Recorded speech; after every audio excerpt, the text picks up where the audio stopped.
আসসালামু আলাইকুম বন্ধুরা, কেমন আছেন সবাই আপনারা? আজকে অনেক দিন পরে এলো ব্রয়লার মুরগি রান্না হইতেছে।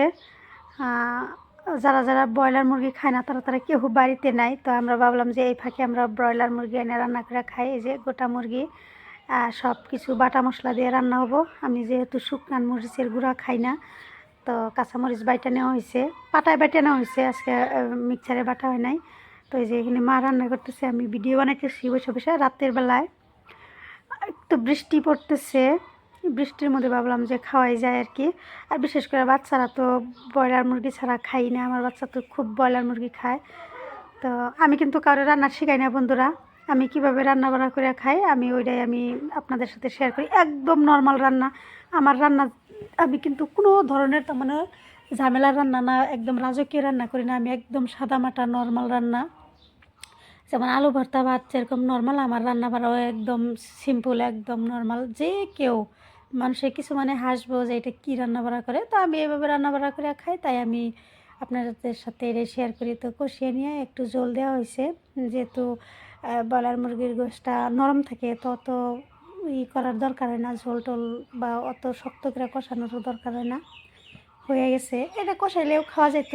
তখন তা আমি আবার করলাম যে না, অনেকগুলো তরকারি যেহেতু একটু ঝোল দিয়ে দেওয়া যায়। ওই যে বাচ্চার জন্য লেগ পিস রাইখা দিছি।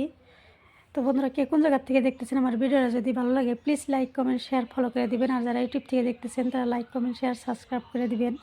প্রচুর পরিমাণের বৃষ্টি, ওই যে বলছিলাম রোজার থেকে বৃষ্টি, এখনও পর্যন্ত বৃষ্টি বৃষ্টি বৃষ্টি। আমি তো রয়ে গেছি, মিস্টার চলে গেছে ইলেকশনের জন্য, আমি রয়ে গেছি, জানি না কী হবো। তো এই যে এখানে রান্না হয়ে গেছে, একটু গরম মশলার গুঁড়া দেওয়া হইলো, আগে গোটা গরম মশলা দেওয়া হয়েছে, তারপরে একটু গরম মশলার গুঁড়া দেওয়া হইলো আর কি।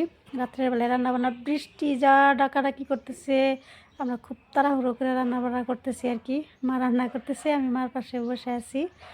এই যে এই ফাঁকে লাইন চলে গেল গা। এই যে এখন আমরা হলো মোবাইলে ফ্ল্যাশ জ্বালাইয়া ভিডিও বানাইতেছি, রান্না করতেছি। যে তরকারি হয়ে গেছে আমার, ভালোই কতদিন পর হইলো কি কয় এই ব্রয়লার মুরগি খাইতেছি। রোজার মধ্যে আমি বাচ্চার জন্য একদিন না 2 দিন বানাইছি। ব্রয়লার মুরগির তো একটা ভালো লাগে না, যেহেতু কাটা টানলে অল্প আনে, খাইতে অত একটা ভালো লাগে না। এটা গোটা টানছে, চামড়া টামড়া সব আছে, যার জন্য একটু ভালো লাগবো। কেউ কেউ চামড়া খায় না, ঘৃণা করে, কিন্তু আমার কাছে চামড়া ভালোই লাগে। এই যে আমার তরকারি হয়ে গেছে। এই যে, তো বন্ধুরা সবাই ভালো থাকবেন, সুস্থ থাকবেন, আল্লাহ হাফেজ। লাইন গেছে যার জন্য কালারটা ভালোভাবে বোঝা যাইতেছে না আর কি। আমি মোবাইলের ফ্ল্যাশ জ্বালাইয়া ভিডিও বানাইতেছি। এই যে